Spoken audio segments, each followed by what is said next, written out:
তাই তো?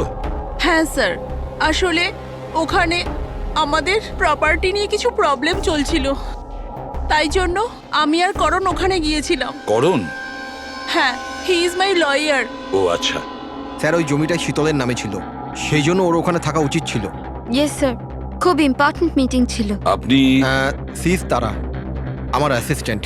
তো শীতল, যখন তুমি খান্ডালায় যাচ্ছিলে তখন বাড়িতে শুধুমাত্র তোমার বাবা কল্যাণবাবু আর তোমার ভাই ছিল, আর এই কাজের লোকটা ছিল, তাই তো? হ্যাঁ স্যার, আসলে অন্তত 8 বছর আগে একটা অ্যাক্সিডেন্ট হয়েছিল, তাই বাবা দৃষ্টি হারিয়ে ফেলেছিল। ও বাবা দেখতে পান না, আর মিঠুন কাকা ওনার একা খেয়াল রাখতে পারবেন না, তাই রে এখানেই থেকে গেল। আমার ওদের দুজনকে একা ছাড়াই উচিত হয়নি।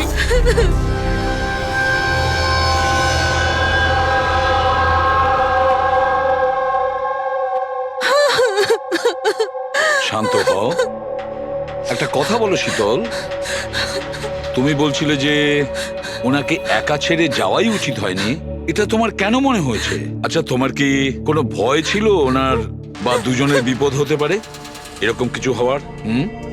না স্যার, কিন্তু এটা নিশ্চয়ই জানতাম যে রের ওর বন্ধুদের সাথে খুব বড় প্রবলেম চলছিল, ফ্রেন্ডসদের সাথে? আর ওরা একে অন্যকে ব্ল্যাকমেল করছিল কোনো একটা ব্যাপার নিয়ে।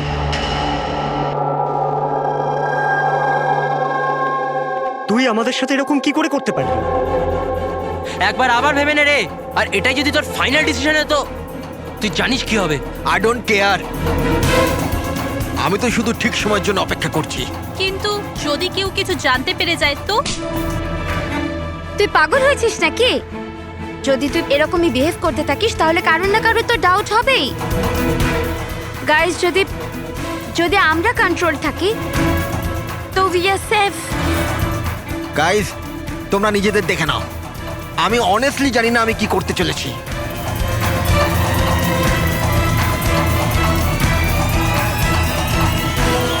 আমার রেড উপর একটু ভরসা নেই। I can't trust him. যদি এর মুখ খোলে আমরা সবাই ফেঁসে যাব, তার আগে এর মুখ বন্ধ করতে হবে। শীতল, যা কিছু তোমার ভাইয়ের সঙ্গে হয়েছে সেটার জন্য আমি খুব দুঃখিত। I am so sorry. একবার তোমার বাবার জ্ঞান ফিরে আসুক, তখন সব কথা পরিষ্কার হয়ে যাবে। আচ্ছা মিঠুন, কালকে রাত্রে তুমি এখানেই ছিলে তো? কি কি হয়েছিল আমাকে ঠিক করে বলো। শরীরে কোনো বড় আঘাতের চিহ্ন নেই, শুধু ছোটখাটো কিছু আঘাত, কিন্তু হ্যাঁ ফ্র্যাকচার বেশ কিছু হয়েছে। বুঝতে পারছি না এ মারা গেল কিভাবে। আমি আমার কাজ করছিলাম, হঠাৎ আলো চলে গেল আর কেউ আমার মুখ চেপে ধরলো। ও, আমি অজ্ঞান হয়ে গেছিলাম স্যার। যখন চোখ খুললাম আপনি সামনে ছিলেন। বাকি আর কিছু মনে পড়ছে না স্যার। ঠিক আছে, কেঁদো না। হ্যাঁ স্যার, মৃত্যুর কারণ তো পোস্টমর্টমের পরেই বোঝা যাবে। কিছু মাথায় ঢুকছে না স্যার, কিন্তু যেই খুন করে থাকুক খুব ভেবে চিন্তে করেছে, খুব চালাক কিন্তু এই খুনি। একটা কাজ করি, আমরা এই বাড়িটাকে আবার আমরা ভালো করে চেক করি।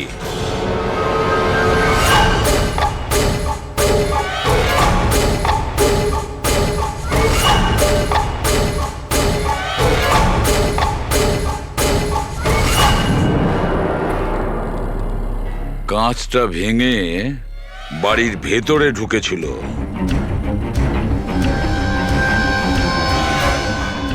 এই দেখো, রক্ত লেগে আছে, হয় ঢোকার সময় না হলে বেরোনোর সময়।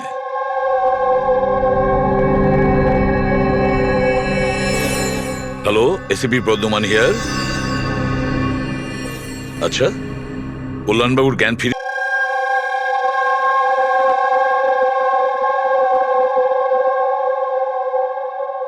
বাবা কল্যাণ বাবু, হ্যাঁ আমি সিআইডি অফিসার এসিপি প্রদ্যুমান। আপনি আমাকে বলতে পারবেন কি হয়েছিল? আমি নিজের বাড়িতে ছিলাম। আমি তো শুধু আওয়াজ শুনতে পাচ্ছিলাম, কে যেন জোরে জোরে চিৎকার করছিল, জিনিসপত্র এখানে ওখানে ফেলে দিচ্ছিল, আওয়াজ হচ্ছিল, জানি না কি হচ্ছিল ওখানে। আর সাডেনলি বাঁ দিক থেকে কেউ দৌড়ে এলো আমার দিকে, আর কে যেন আমাকে ছুরি মেরে দিল, মনে হয় বাঁ হাত দিয়ে। আর এর আগে আমি রেকে কিছু রে রে কোথায়? রে ঠিক আছে তো? ঠিক আছে? শীতল, শীতল, তুই কিছু বলছিস না কেন? হে ভগবান, হে ভগবান! যা কিছু হয়েছে আমরা তা তো বদলাতে পারবো না, কিন্তু যে আপনার মেয়েকে খুন করেছে তাকে শাস্তি পাওয়ানোর অবশ্যই চেষ্টা করব। হ্যাঁ কল্যাণ বাবু, আপনি বলছেন কেউ আপনার বাঁ দিক থেকে এসে আপনাকে ছুরি দিয়ে আঘাত করে, তাই তো? লেফট হ্যান্ড সাইড থেকে। হ্যাঁ। আচ্ছা, কোনো বিশেষ ব্যাপার মনে পড়ছে ওই লোকটার ব্যাপারে? হ্যাঁ। হ্যাঁ, কোনো বিশেষ কথা? হ্যাঁ, ও স্যার, ও লেফট হ্যান্ডেড ছিল। লেফট হ্যান্ডেড ছিল। সেটা আপনি কি করে বলতে পারেন? স্যার, আমি বুঝতে পেরে যাই, আমার সেন্স খুব স্ট্রং। ও যখন আমাকে আক্রমণ করে আমি ওর হাত ধরে ফেলেছি, আর ও এত স্ট্রং ছিল, ও নিশ্চয়ই লেফট হ্যান্ডেড ছিল স্যার, 100% লেফট হ্যান্ডেড ছিল। আচ্ছা ডক্টর, এনার শরীরে যে আঘাত লেগেছে সেটা কি সত্যিই কোনো বাঁ হাতের লোকের কাজ? ইয়েস স্যার, আঘাতের চিহ্ন দেখে এটাই মনে হচ্ছে। যাই হোক স্যার, কিছু একটা তো জানা গেল। হ্যাঁ, ওই 4-4টে বন্ধু ছেলেটাকে হুমকি দিচ্ছিল। গোলমাল আছে, কিছু না কিছু গোলমাল তো আছেই এই 4 জনের মধ্যে। তানিশা, অঙ্কিতা, ভিওয়ান আর শ্যাম। নিয়ে এসো ওই 4 জনকে, নিয়ে এসো।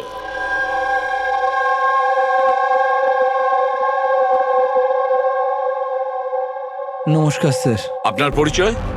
আমি শ্যামের বাবা। ও আচ্ছা। গত 2 সপ্তাহ থেকে শ্যামের সঙ্গে আমার কোনো কথা হচ্ছে না।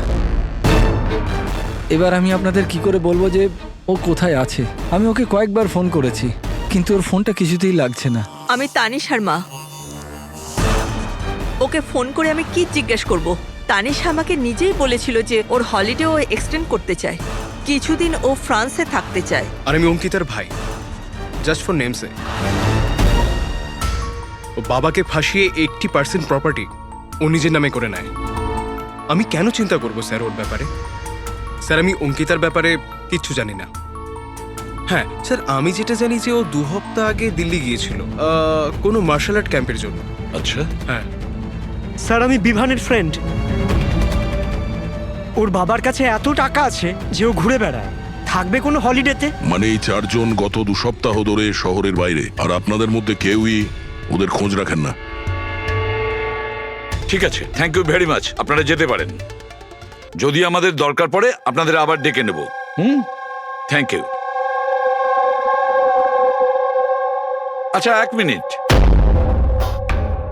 আপনারা কি কেউ বলতে পারবেন যে শ্যাম, তানিশা, ভিভান আর এই অঙ্কিতা 4 জনের মধ্যে কেউ কি লেফট হ্যান্ডেড, বাঁ হাতে কাজ করে? হ্যাঁ স্যার, আমার ছেলে শ্যাম ও লেফটি। আচ্ছা। কেন স্যার? আরে না না, আমি এমনি। ঠিক আছে, আপনারা যেতে পারেন। Thank you.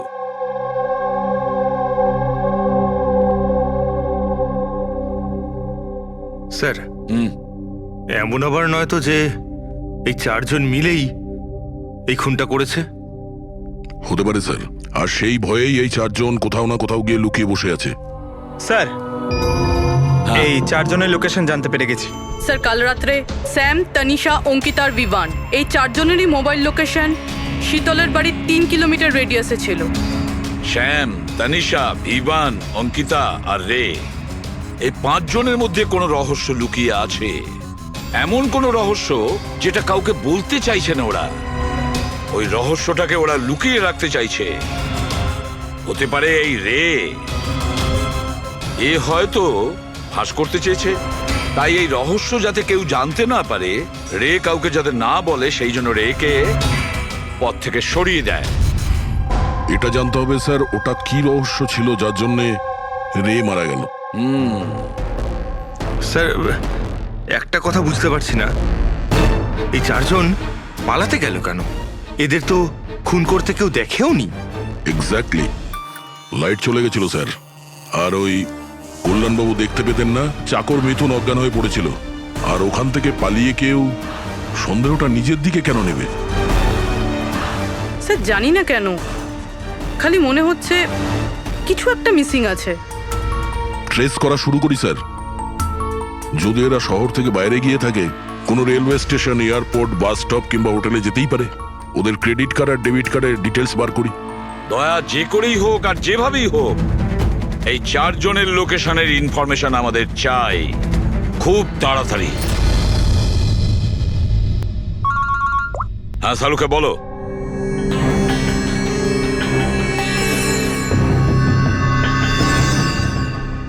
আচ্ছা সালুকে, তুমি এই কঙ্কালের ওপর রেড মার্ক গুলো কেন দিয়েছো? বস এইটা বোঝানোর জন্য যে কিভাবে এই রিপগুলো ভেঙে গুঁড়ো গুঁড়ো হয়ে গেছে। এই দেখো, এই যে এটা রের হাড়ের এক্সরে, এর ওপর খুব জোরে বলপ্রয়োগ করে আঘাত করা হয়েছে। এক ঝটকায় এর ঘাড়ের হাড়টা ভেঙে গেছে।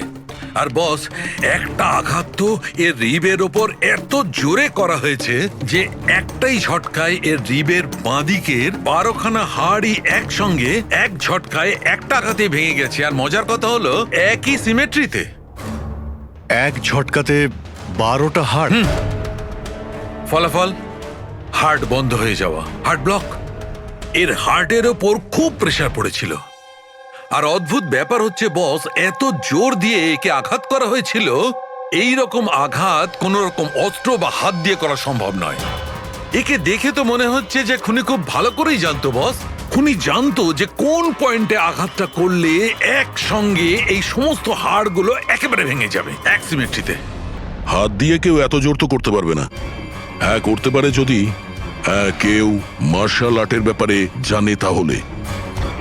হ্যাঁ, যেমন কুমফু, ক্যারাটে, তাইকোয়ান্ডো, এগুলোর মধ্যে এমন বিশেষ ধরনের মুভস থাকে যাতে এতটা শক্তি ক্রিয়েট করা যেতে পারে। এটা হতে পারে বস। আর এই ঘটনাটা সেই ঘটিয়েছে যে মার্শাল আর্ট জানে, যেমন আর্মি ব্যাকগ্রাউন্ডের কেউ। Martial arts? ওই মেয়েটা দিল্লিতে গেছে না মার্শাল আর্টের ট্রেনিং এর ক্যাম্প অ্যাটেন্ড করতে? কি যেন নাম ওই মেয়েটার? অঙ্কিতা।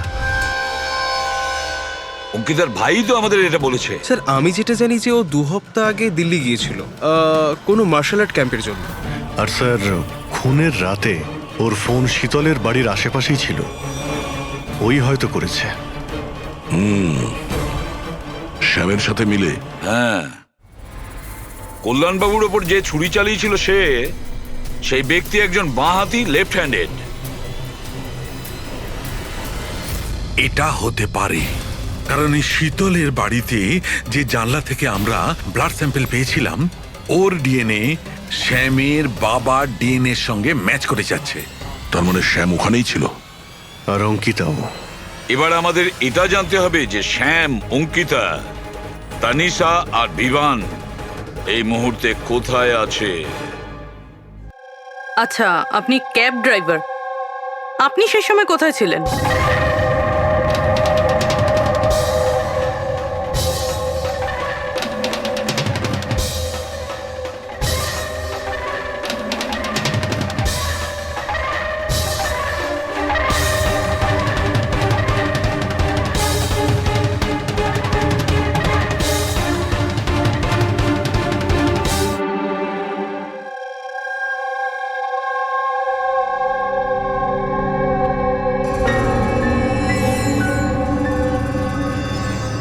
কি হলো? স্যার, স্যাম একটা ট্যুরিস্ট ট্যাক্সি নিয়ে পুনে চলে গিয়েছে। ট্যাক্সি যেখানে ওকে নামিয়েছে সেটার অ্যাড্রেস কিছুক্ষণের মধ্যেই পেয়ে যাব। স্যার গত 24 ঘন্টার মধ্যে এই মেয়েটা পঞ্চগনিতে ওর এটিএম 3 বার ব্যবহার করেছে। এই অঙ্কিতা তো খুবই অদ্ভুত। 2017 ডিসেম্বরে বড়িভ্যালির একটা মার্কেট থেকে 5টা সিম কার্ড কিনেছিল। হ্যাঁ স্যার, এটাই সেই জায়গা যেখানে ইউজ সিম কার্ড পাওয়া যায়। আর স্যার এরা সবাই 10ই ডিসেম্বর 2017-তে মহাবলেশ্বরে গিয়েছিল আর 14ই ডিসেম্বর ফিরেছিল। স্যার এরা মনে করছিল যে এদেরকে কেউ ধরবে না, কিন্তু এদের থেকে একটা ভুল হয়ে গেছে। এই অঙ্কিতা মেয়েটি এই যে সিম কার্ডগুলো নিয়েছিল তার লোকেশন আমরা মহাবালেশ্বর থেকে 15 কিলোমিটার দূরে পেয়েছি স্যার। হ্যাঁ, brilliant job, absolutely brilliant job. ব্যাস, এবার এদেরকে ধরার পালা।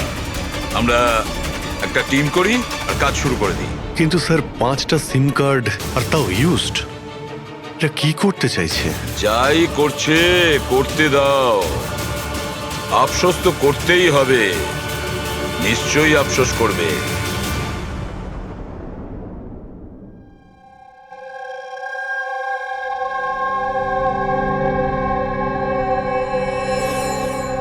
কার ফোন এসছে? কোনো বিভানের। বিভানের ফোন কি করে আসবে?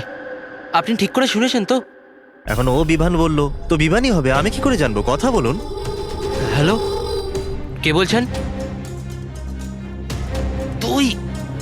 আমি বলেছিলাম না আজকের পর থেকে আর আমরা যোগাযোগ রাখবো না। কেন কল করেছিস? আর তাছাড়া তুই জানলি বা কি করে যে আমি এখানে? ওকে, তুই ওখানেই থাক, আমি আসছি।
মাঝরাস্তার বডিটা পেয়েছি স্যার।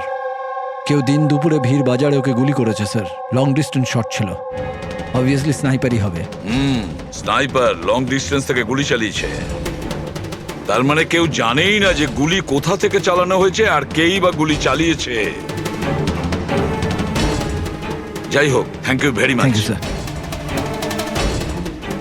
স্যার স্যার আমরা একে প্রায় ধরেই ফেলেছিলাম, কিন্তু হঠাৎ কেউ একেও মেরে দিল।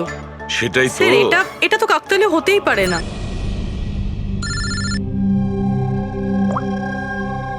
হ্যালো, কি? ঠিক আছে। কি হলো? স্যার, পুনে পুলিশ স্টেশন থেকে ফোন এসেছিল, কেউ একজন স্যামকে মেরে দিয়েছে। What? Oh my god. Sir, ও যেই লজে উঠেছিল সেই লজের সামনেই। স্যার এটা নিশ্চয়ই ওই বিভান আর অঙ্কিতার কাজ। এমন কোন একটা সিক্রেট আছে যেটা লুকোনোর উদ্দেশ্যে এটা সবাই নিজেদের মধ্যে একে অপরকে খুন করছে। সে যেই হোক, সে কি করে জানলো যে আমরা তার কাছে যাচ্ছি? 4 জনের মধ্যে 2 জন আছে,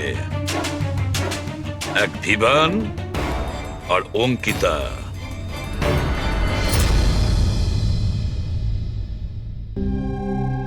সবার সাথে তো নয়, অঙ্কিতার সাথে দেখা হয়েছিল, ওর সাথে কথা হয়েছিল আমার। অঙ্কিতার সঙ্গে? হ্যাঁ। এই মেয়েটা ছিল? হ্যাঁ, ওটা এই মেয়েটাই।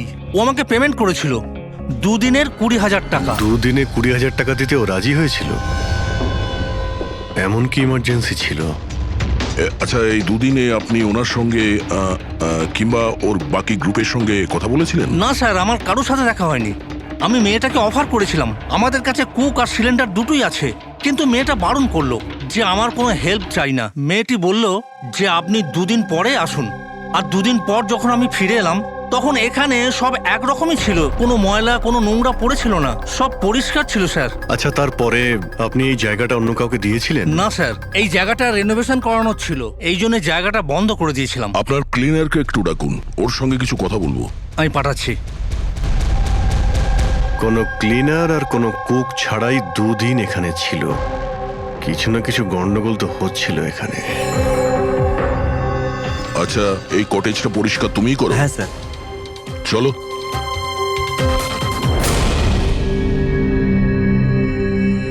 আচ্ছা, ওই 5 জন লোক যখন এখান থেকে চলে গেল, তারপর তুমি যখন এখানটা পরিষ্কার করেছিলে তখন তুমি কিছু পেয়েছিলে এদিক ওদিকে, কিংবা কিছু অদ্ভুত লেগেছিল তোমার? না স্যার, ওরা তো খুব ভালো লোক ছিল। যাওয়ার আগে পুরো জায়গাটা একদম ঝকঝকে পরিষ্কার করে গেছিল। জানি না কোন সাবান কোন ডিটারজেন্ট ব্যবহার করেছিল, পুরো ঘর চকচক করছিল। আরে ভাই, এখানে ঘর পরিষ্কার হচ্ছে। এটা কোন ডিটারজেন্ট ম্যাডাম? আরে কিছু না, রাতে পার্টি হয়েছিল তাই একটু বেশি নোংরা হয়ে গেছে। তুমি যাও, আমরা করে নেব। ব্যাস, পরিষ্কার করুন, আমি আসছি। এক মিনিট। এই নাও, এটা নিয়ে যাও। হ্যাঁ, যাও যাও যাও যাও যাও যাও।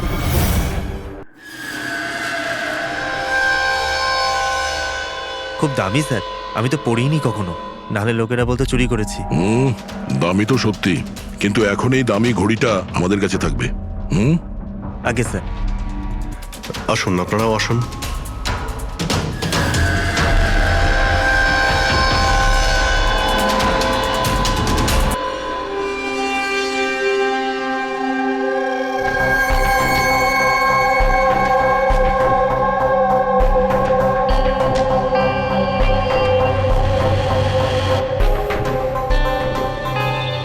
স্যার, এই 3 জনকে তো মার্ডার করে দেওয়া হয়েছে। এখন বাকি বিভান আর অঙ্কিতা। খুনি এদের দুজনের মধ্যে কেউ হবে। এই বিভানই হবে। ওই শ্যামকে ফোন করে লজের বাইরে ডেকেছিল। সে যেই হোক, ও কি করে জানতে পারছে যে আমরা কোথায় যাচ্ছি? আর যখনই আমরা ওখানে পৌঁছে যাচ্ছি তার আগেই ও ওখানে পৌঁছে খুন করে পালিয়ে যাচ্ছে। শ্যাম কোন লজে উঠেছিল আর তানিশা কোন রাস্তা দিয়ে যাবে, এই সব ইনফরমেশন আমাদের কাছেই তো ছিল। খুনির কাছে কিভাবে পৌঁছলো? স্যার, হয়তো ওরা একে অপরের কন্ট্যাক্টে ছিল। না পুরবি, একদম নয়। কারণ ওই লজের মালিক বলেছে শ্যামকে যখন বিভান ফোন করেছিল ও তখন চমকে উঠেছিল। আমি বলেছিলাম না আজকের পর থেকে আর আমরা যোগাযোগ রাখবো না। কেন কল করেছিস? বস, হ্যাঁ, ক্রাইম সিনে এই যে সোপিসটা পাওয়া গেছে, এর ওপর অক্সিজেন প্রডিউসিং ডিটারজেন্ট লেগে আছে। এটাকে অক্সিজেন প্রডিউসিং ডিটারজেন্ট দিয়ে পরিষ্কার করা হয়েছে। সেটা আবার কি? ফ্রেডি, এটা হচ্ছে এমন এক ডিটারজেন্ট যেটার দ্বারা সব ধরনের এভিডেন্স মুছে ফেলা যায়, রক্তের দাগ পর্যন্ত। এর থেকে কোনো রকম ডিএনএ পাওয়া যাবে না। তাহলে স্যার হলিডে হোমে খুন হয়েছিল? এক্স্যাক্টলি।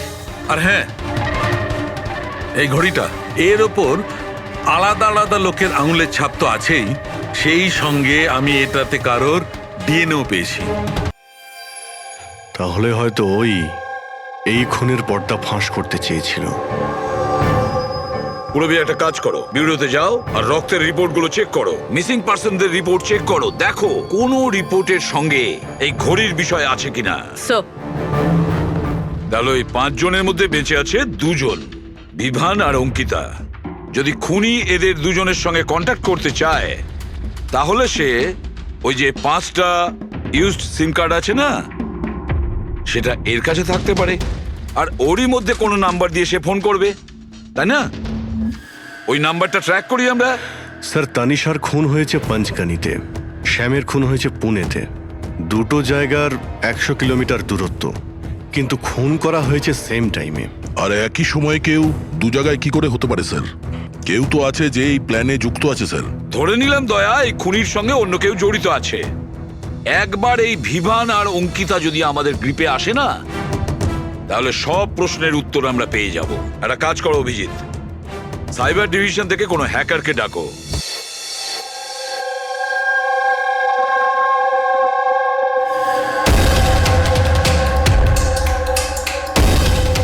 এতে পুরো টাকা আছে তো? হ্যাঁ।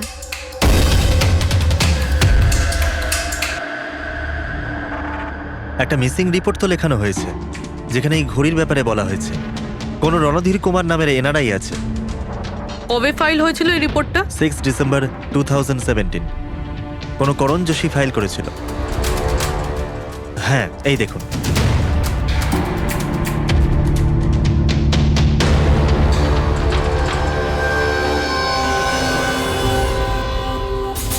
Thank you.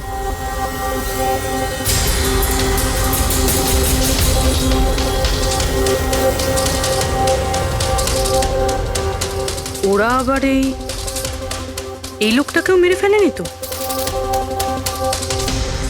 আর এই করণ ওই লোকটার মৃত্যুর প্রতিশোধ নিচ্ছে না তো? করণ?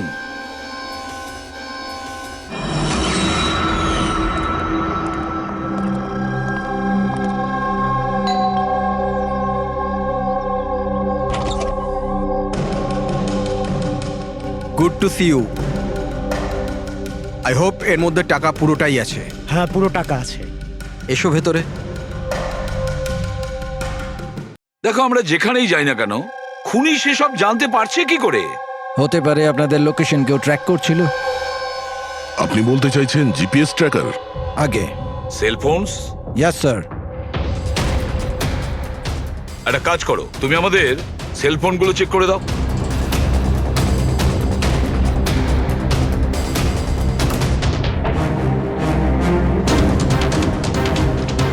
তুমি টাকা চেয়েছিলে, আমরা নিয়ে এসেছি। এবার ওই এভিডেন্স দাও আর সব শেষ করো। শেষ করব যেরম ভাবে তোমরা রণধীরকে শেষ করেছিলে?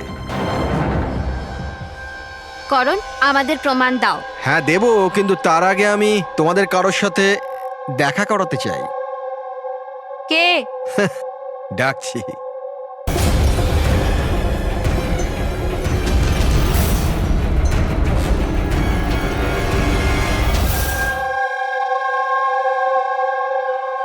দেখুন স্যার, আপনাদের ফোন হ্যাক করা হয়েছে। হোয়াট? কিন্তু কিভাবে? আপনাদের ফোনে হিডেন স্পাইওয়্যার আছে, যাতে আপনাদের সমস্ত ইমেল, কল, মেসেজেস সমস্ত কিছু ট্র্যাক করে নিচ্ছিল। কিন্তু আমাদের ফোন হ্যাক কে করতে পারে, আর কবে করেছে? ফোন তো বেশিরভাগ আমাদের সঙ্গেই থাকে। এক minute Abhijit, I see you. আমাদের ফোনগুলো তখনই ও হ্যাক করেছে। আর অভিজিৎ স্যার, দয়া স্যার, আপনাদের দুজনের ফোনগুলো বোধহয় ও এসিপি স্যারের ফোন থেকে হ্যাক করেছিল।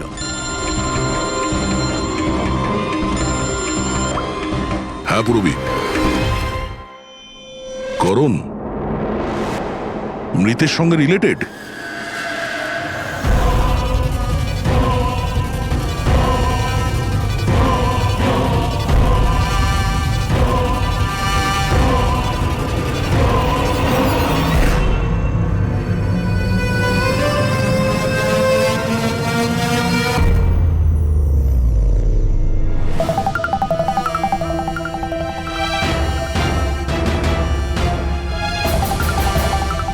যেই শাস্তি রণধীর তোমাদের দিতে চেয়েছিল, এখন আমরা তোমাদের দেব। যেমন শ্যাম,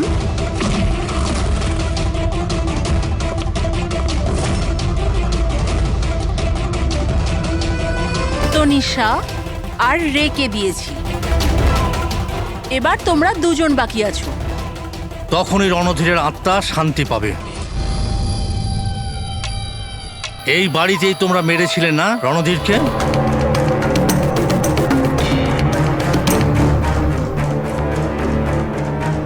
করণ,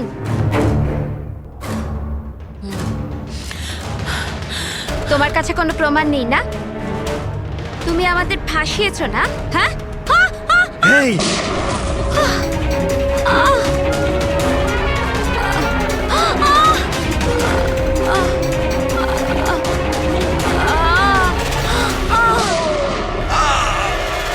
তুমি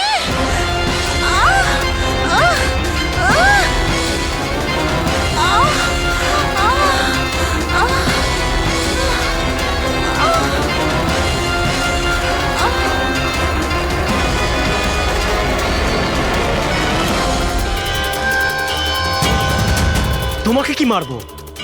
তুমি তো দেখতেই পাও,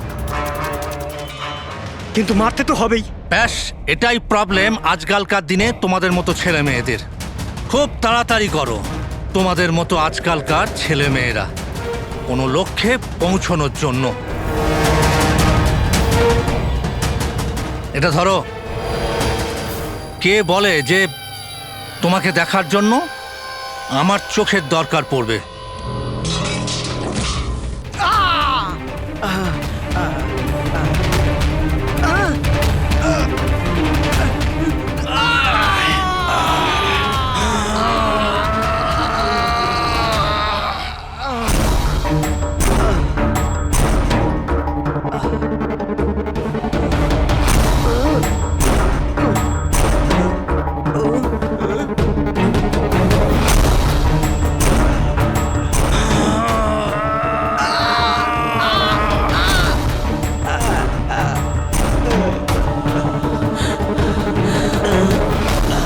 শীতল, শীতল মা, তুমি ঠিক আছো তো?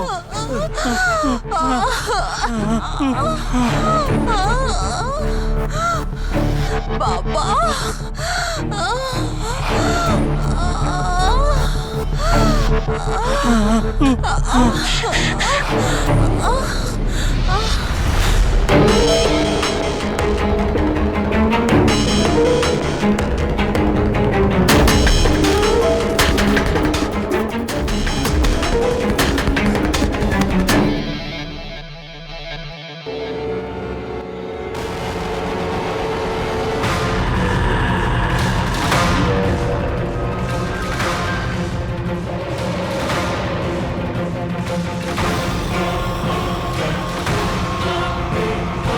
অনেক বছর ধরে আমি স্পেশাল ফোর্সে ছিলাম।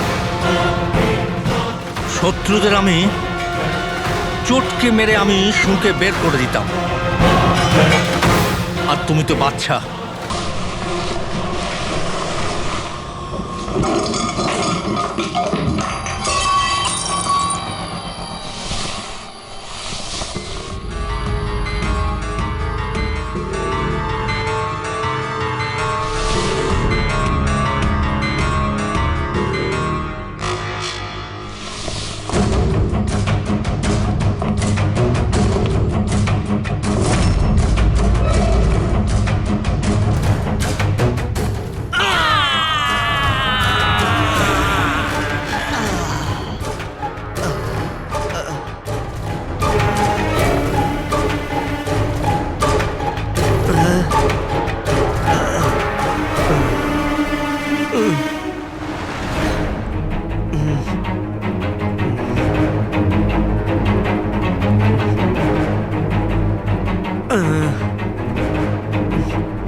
কল্যাণবাবু দাঁড়ান, ছাড়ুন।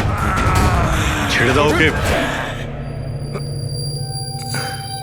আমি তো অন্ধ অফিসার, কিন্তু আপনি দেখে বলুন যে আমি ওর পুরো শরীর বেকার করে দিয়েছি নাকি না,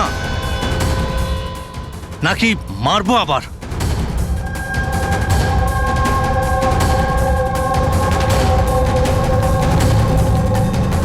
শীতল, রণধীর তোমার ভাই ছিল, আর কল্যাণবাবু রণধীর আপনার ছেলে, তাই তো? আর এসব করার জন্য আপনি সিআইডি কে ব্যবহার করেছেন, তাই তো? ঠিক বুঝেছেন আপনি। রণধীর শীতলের ভাই ছিল আর আমার ছেলে। মানে রের ভাই? না, রে আমার ছেলে নয়। ওকে তো শুধু আমি ব্যবহার করেছি আমাদের বোকা বানানোর জন্য, যাতে আমরা বিভান, অঙ্কিতা আর শ্যাম আর তানিশাকে দোষী মনে করি। আর ওদেরকে শাস্তি পাওয়াই, যাতে আপনার প্রতিশোধ পূর্ণ হয়। আমরা ওকে মারতে চাইনি। রণধীর অ্যাকসেন্ট ফ্রম কলগ্রামের স্টুডেন্ট ছিল, একদম সরল কিন্তু প্রচুর বড় লোক। অঙ্কিতা সবসময় একটা হাইফাই জীবন চাইতো, ওই এই প্ল্যানটা বানায় রণধীরকে কিডন্যাপ করে ওর থেকে টাকা চাওয়ার। কত টাকা চেয়েছিলে তোমরা? 5 কোটি। আর তাও তুমি মেরে দিলে ওকে? রণধীর পালাচ্ছিল, অঙ্কিতা রেগে গেল আর ওর 1 সেকেন্ডের বোকামির জন্য ও ওকে মেরে দিল। আর তারপর আমরা সবাই ঘাবড়ে গেলাম, মাথায় আসছিল না যে কি করব। তাই ওর বডি নিয়ে আমরা লেকে ফেলে দিলাম। আর রে এই কথাটা মেনে নিতে পারেনি, তাই তো এখানেই তোমাদের প্ল্যান ফেল হয়ে যায়। স্যার ওই রণধীরের ভারতের সব দায়িত্ব আমারই ছিল। কল্যাণ আঙ্কেল আর শীতল তো নিউ ইয়র্কে ছিল, কিন্তু রণধীরের কেয়ারটেকার আমি এখানেই ছিলাম। এদেরকে টাকা দেওয়ার পরও রণধীরকে এরা ছেড়ে দেয়নি, মেরে দিয়েছিল। তো আমি ঘাবড়ে গিয়েছিলাম, কিছু বুঝতে পারিনি। তারপর একদিন রের কল এলো। আমার বিশ্বাসই হচ্ছে না যে আমরা okay I am sorry uncle. কিছু হবে না তোমার। তুমি শুধু আমাদের বলে দাও যে বাকি বন্ধুরা কোথায়। আঙ্কেল ওরা সব বাইরে চলে গেছে, যতদিন না এই রণধীরের কেস মিটে না যাবে।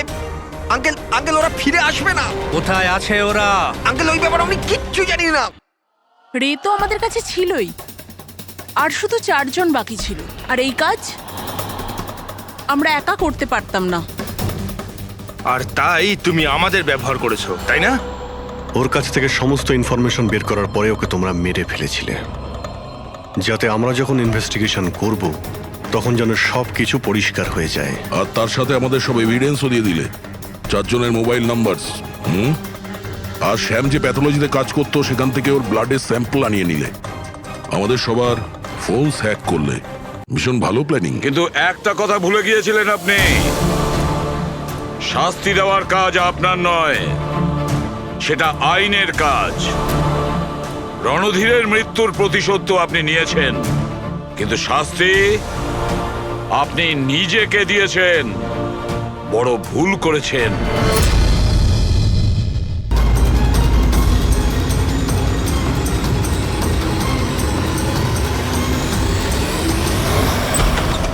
Sir sir please help me, কেউ বিপদে আছে। Sir please help me. এক মিনিট দাঁড়ান। Please relax, 1 minute. এখানে বসুন। Please save her life. Please আপনি সেভ হার এক লাইফ। মিনিট, আমি বসুন না প্লিজ। এই নিন।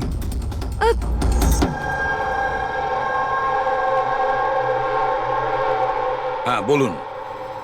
স্যার স্যার আমি মেন্টাল হেলথ ফাউন্ডেশনের সুইসাইড হেল্পলাইনের ভলান্টিয়ার।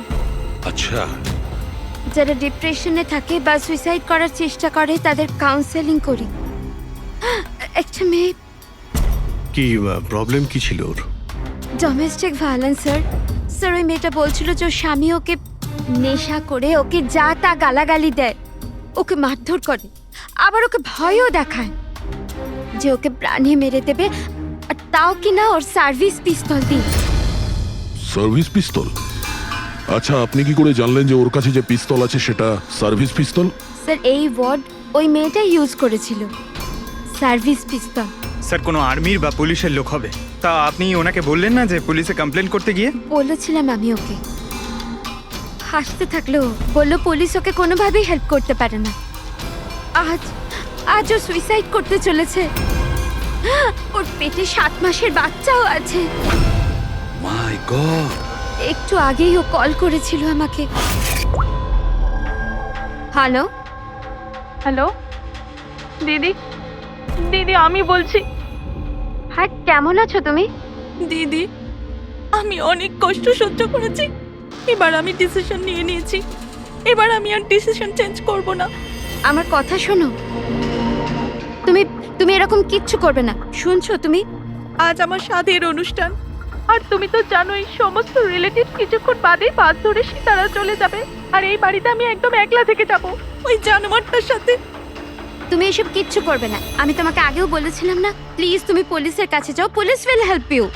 দিদি তুমি তো জানো আমি পুলিশের কাছে যেতে পারবো না। আরে তুমি তোমার বাচ্চাটার কথা ভাবো।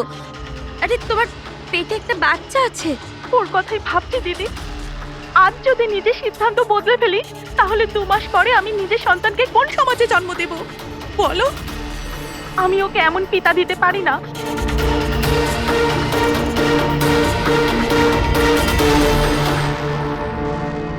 আচ্ছা, আপনি কি ওনার নাম্বারটা দিতে পারবেন? না স্যার, আমাদের সব কল এনক্রিপ্টেড হয়। ও না তো আমার কাছে পেশেন্টের না নাম আছে না নাম্বার। পেশেন্টের আইডেন্টিটি সিক্রেট থাকে। হ্যাঁ, হয়তো তারপর কেউ কলই করবে না, এটা ভেবে যে তাদেরকে নিয়ে মজা করা হবে। স্যার এই নাম্বারটা জানার জন্য তো কোর্টের অর্ডার লাগবে স্যার। না অভিজিৎ, তাতে সময় চলে যাবে। অত সময় নেই আমাদের কাছে। ওই বেচারি মহিলা এতদিন ধরে অত্যাচারিত হচ্ছে। তাছাড়া ওনার পেটে 7 মাসের বাচ্চা রয়েছে। তার উপরে আমাদের কাছে ওর ব্যাপারে কোনো তথ্যই নেই স্যার। এই ডায়েরিটা আছে আমার কাছে। ও আমাকে যে কল করে তার সব ডিটেলস আছে। আমার স্টাডির জন্য আমি নোটস বানাই। হয়তো এটা আপনাদের কোনো কাজে লাগবে। দেখি স্যার, লাস্ট পেজে লেখা রয়েছে সব আত্মীয় স্বজন বাস ধরে সাতারা চলে যাবে। আমাদের কাছে শুধু মেয়েটার ব্যাপারে এইটুকুই ইনফরমেশন আছে যে ওর হাজবেন্ডের কাছে একটা সার্ভিস রিভলভার আছে। নাম্বার 2, মেয়েটার পেটে 7 মাসের বাচ্চা রয়েছে। ওই মেয়েটার ফ্যামিলি সাতারা যাবে। সমস্ত বাস ডিপোতে গিয়ে খোঁজ নাও, দেখো কোনো বাসে এমন কোনো ফ্যামিলি আছে কিনা যারা সাধের অনুষ্ঠানে যাচ্ছে, সাতারার দিকে যাচ্ছে। শহরের যত গাইনোকোলজিস্ট আছে প্রত্যেকের লিস্ট বের করো, আর দেখো এমন কোন পেশেন্ট আছে যে 7 মাসের প্রেগনেন্ট। স্যার, এটাই শেষ বাস ডিপো যেখান থেকে সাতারার বাস যায়।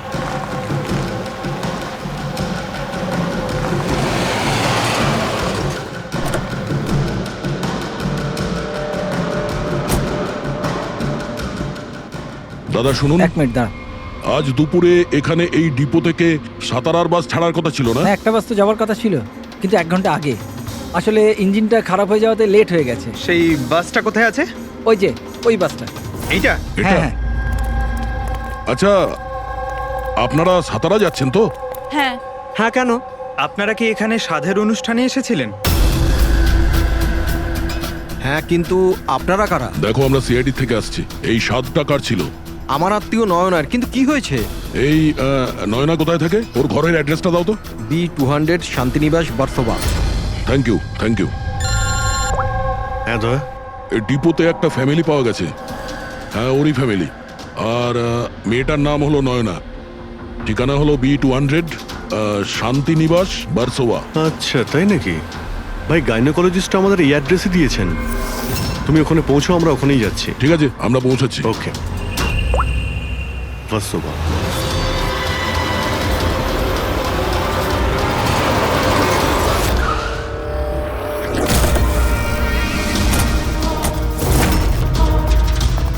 এক্সকিউজ মি, আমরা সিআইডি থেকে আসছি। এই নয়না কোথায়? সিআইডি? হ্যাঁ। স্যার, ওপরে গিয়ে ডান দিকে। কিন্তু কি হয়েছে? কি হয়েছে স্যার?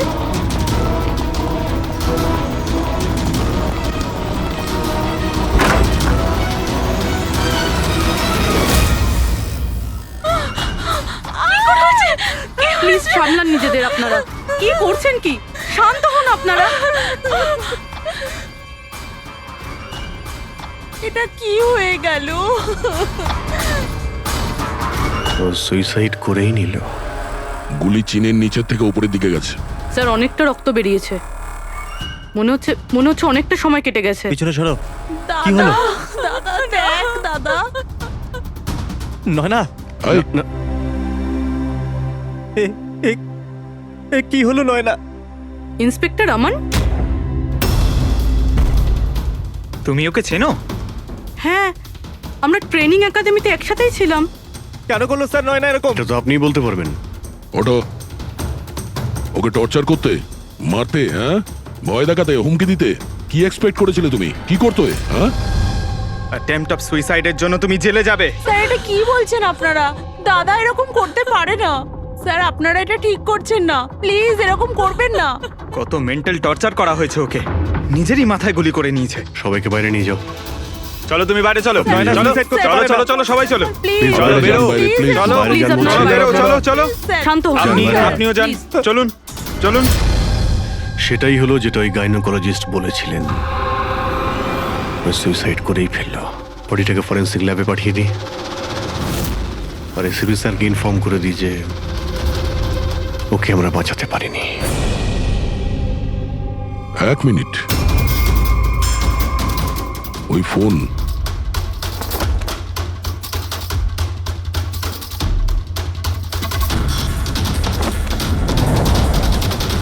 কিন্তু কোথায় যেতে পারে? আচ্ছা, ওনার ফোন কি কেউ দেখেছেন কোথাও? আপনি জানেন? কেউ দেখেছেন কি? হ্যাঁ স্যার, আমি ফোন করছি ওর নাম্বারে।